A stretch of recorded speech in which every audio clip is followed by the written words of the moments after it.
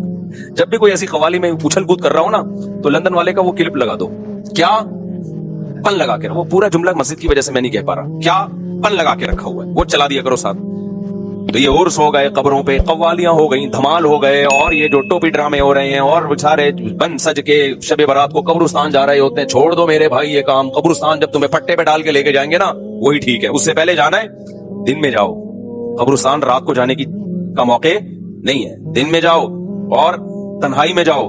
نبی صلی اللہ علیہ وسلم نے فرمایا فزورها فانها تذکر الاخرہ, قبرستان جایا کرو, اس سے آخرت کی یاد تازہ ہوتی ہے. وہاں جا کے کیا کرنا ہے؟ مرحوم جتنے ہیں ان کے لیے دعا کرنی ہے. سب سے پہلے تو ان کو سلام کرنا ہے.